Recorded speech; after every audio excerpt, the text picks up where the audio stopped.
מחבקים את הדרום היה פרויקט שמאוד הראה כמה חזקה התנועה. זה היה בעצם כל פעם קבוצות של חבר'ה מלמשמר, שכבה י"ב, מגיעים לים המלח ולאילת, ובאים להיות עם הקהילה, עם הילדים. אני חושבת שזה מאוד מראה כמה התנועה באמת מממשת את מה שהיא מאמינה בו.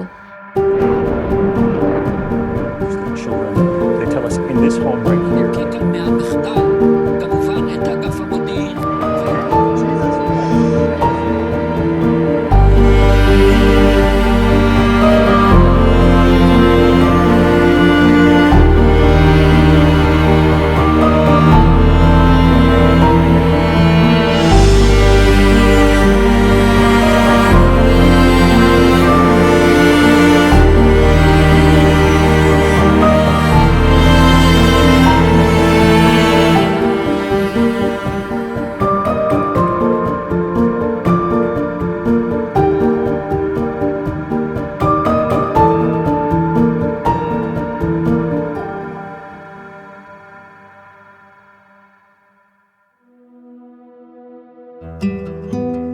בשביעי לעשירי קמנו ב6:30 לרעשים של צבע אדום ויריות של נשק קל וארטילריה. זה היה כאילו רגיל בהתחלה, סבבה הזקה, אבל ההזקה המשיכה, פשוט לא נגמרה, שזה אומר שיורים שוב ושוב ושוב. אנחנו מהר מאוד הבנו שמשהו לא בסדר, שזה לא עוד סתם סבב. אז הבנתי מחבר טוב שכתב לי, שמעתי שיש אצלכם חדירת מחבלים. והייתי כזה, מה? לא. זה לא משהו שמדמיינים שיכול לקרות. ראינו את החדשות וראינו שפלשו לסדרות ולהמון קיבוצים באזור. אז הבנו שזה לא סבב רגיל, זה לא עוד ירי של רקטות סתם. נעלנו את כל הדלתות, סגרנו את כל התריסי חשמל של כל החלונות, הבאנו קצת אוכל, מים שיהיה, וננעלנו בממד, נעלנו את עצמנו. בעצם הדלתות של הממד אי אפשר לנעול אותן. אז בממד אצלנו חדר מוזיקה, אז שמנו כיסא של פסנתר, ועליו קייס של סקסופון, עליו מגבר של גיטרה, וזה החזיק את הידית של הדלת בזווית שהיא תקועה ואי אפשר לפתוח אותה מבחוץ. וישבנו, חיכינו במשך שעות, וכל הזמן התקבלו הדיווחים על אנשים שאומרים, תוציאו אותי, יש לי מחבלים בבית, כי שומעים הכל, והם מנסים לפתוח, ויורים ודופקים מהדלתות. איפשהו בצהריים התחלנו לקלוט שמה שקורה הוא משהו מאוד מאוד חריג ולא רגיל, כשאחד הקומונרים דיווח לנו שחניך מאחד הקיבוצים התקשר אליו ואמר לו שהוא חושב ששני ההורים שלו נרצחו והוא נמצא מתחת לביתה ולא יודע מה לעשות. ושם הבנו שיש פה משהו בסדר גודל אחר שאנחנו לא מכירים. כל הלילה בממד, כל הבוקר, עד שאמרנו ללכת לארוז, אז ארזנו. ביום שני כבר אמרו שחייבים להתפנות ואין כזה דבר שנשארים. שם נורא פחדנו. היה מפחיד לה גם לעזוב את הקיבוץ. הייתי בהתחלה אצל אח שלי בתל אביב, אחרי זה אצל משפחה שלנו בנחשונים, באיזשהו שלב עם הקיבוץ במלון באילת. בהרצליה היינו שבועיים, ואחר כך נסענו למעלה החמישה, שזה איפה שהקיבוץ היה מפונה. זה לא רק שהקיבוצים האלה נפגעו, כל קהילת השומר הצעיר נפגעה. אני אישית מכירה יותר מ-20 אנשים שנפגעו במהלך הטבח, אז לי היה ברור שאני שם. הרגע הזה שצריך אותנו, אז אנחנו שם, הוא רגע מאוד מאוד חזק, שהתנועה מחנכת אליו דורות על דורות של אנשים, ועל הסיפורים האלה אנחנו גדלים. כשהגענו לשם מה שהבנו, שהדבר שהכי חסר, וזה גם הדבר שאנחנו יודעים לעשות הכי טוב, זה המערכות חינוך. זה היה במלון של קיבוץ ניר עוז, וזה היה ביום שהחטופים, הנערים החטופים חזרו. חניכים הכינו, חברים שלהם, הכינו להם שלטים, שלטי חזרה, ואנחנו שמחים וברוכים הבאים. באותו לובי היה בעצם את האנשים שהמשפחות שלהם לא חזרו. היינו צריכים ביחד חינוכית לחשוב איך אנחנו מדברים איתם על זה, ואיזה שאלות זה פותח, ואיך אפשר להיות גם בשמחה וגם בעצב וכאב באותו זמן, ולהכיל את שתי הסיטואציות הבלתי אפשריות האלה. אז היה בזה משהו מאוד מאוד גם כואב וגם מאוד חינוכי ויפה לראות את המדריכים שלנו, מדברים איתם ועוזרים להם לראות אחד את השני ולהיות רגישים אחד לשני, וגם לשמוח וגם לכרוב ולבכות, והיה שם הכל מהכל. כשהגענו למעלון מעלה החמישה, אז שם ישר פגשתי את החבר'ה של השומר הצעיר, והציעו לי לבוא לעזור להדריך. פתאום הרגשתי כאילו תחושה של חזרה לפעילות השומרית, לשגרה של הפעילות השומרית, למרות שזה לא היה בכלל שגרה. וגם הרגשתי איך שזה השפיע על הילדים שהדרכנו, שפתאום יש להם מה לעשות, לא משעמם, ערך מוסף אפילו. So, as we all know, the 7th of October was a Saturday, and the Saturday is the day we go to the Ken in Paris. And so, I'd say we woke up and saw the news on social media that Israel was under attack. Around 10 a.m., we got a message from our madrichim telling us that the Ken was cancelled today because the police restricted the Ken for our security, and the Ken in Paris is never cancelled. We felt pretty much powerless because we're in France and everything is happening in Israel. Our madrichim try to keep us the best informed as they can keep us informed, and try to give us the best information and the best news, and also try to teach us how to react to anti-Semitic cases and to anti-Semitic acts. I go to school in Paris and I have to take public transportation to go to school. And so I was in the metro like every morning thinking it would be a day like another.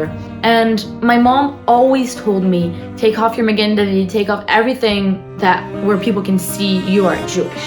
And that's what I did because I don't want to get bothered and I just didn't want to get preoccupied by it. So I was sitting in the metro next to someone, next to a man, who was, I could see on his phone, he was liking and sharing all these pro-Palestinian videos and videos about Hamas on the 7th of October. And then he looked at my phone, and I had my phone on my lap. The only thing I had was a bracelet, which I had in my phone case, which had Magen David and some Hebrew writings on it. And he saw it, and I just thought that everything was gonna be fine. And then when he wanted to get off the metro, he stepped on my foot on purpose, and he stepped hard on my foot. And I looked at him and I was like, why did you do this? Like, I just looked at him. I couldn't speak, I couldn't do anything. And he told me, like, exactly, anyways, we're all gonna kill you Jews. I was like petrified and I was shaking, and he said it out loud. And after he just got off the metro, and what shocked me was there were so many people in the metro, so many people to hear what he said. And only one woman took me out of the metro and asked me if I was okay. So what the movement gave me is that when I felt like this and I felt powerless and I felt like I couldn't do anything, I could actually talk to people who could make me feel better on what I lived. When the whole world is surrounded by pessimism and the idea of nothing is gonna get better, it brings you the optimism you need to live and to keep believing. It's been a while that we're asking ourselves, what is our role after the 7th of October? And part of trying to find an answer for that was to go and visit Kibbutz Nir Oz. Nir Oz is one of the kibbutzim that hurt the most in 7th October. Many people were murdered, many were kidnapped. 1/4 of the kibbutz was gone in the end of this day. We met Shlomo Margalit. He's a 85 years old person that lived in Nir Oz from 1957. He was really one of the first establisher of the kibbutz founders. And he walked us through his destroyed kibbutz, showed us the houses, the families that were taken, the burned houses. Shlomo gathered us around him and asked ourselves, look at us in the eyes and ask, you are the Hanaga Elyona members. Where are your people? Nir Oz is destroyed, you need to be re-established. I won't do it. I'm too old for that, I did it once. Now it's need to be done again. And I think that from this moment on, I'm taking this question with me. מה שקרה לקהילות בקיבוצים הוא אירוע מאוד מאוד קשה וטרגי שלא קרה מעולם במדינת ישראל בצורה הזאת ובסדר גודל הזה. והסיפור הזה לא שונה מכל סיפור אחר שקרה לעם היהודי בהיסטוריה. בתוך זה אני חושבת שיש לקהילות בעולם הרבה מאוד מה לתת ומה לעשות. אני חושבת שהקהילות היהודיות בעולם צריכות ללמוד את הסיפורים של מה שקרה ולהפיץ אותם. המון אנשים לא יודעים מה קרה. קרה כאן משהו מזעזע וכולם צריכים לדעת. לכולם צריך להיות אכפת.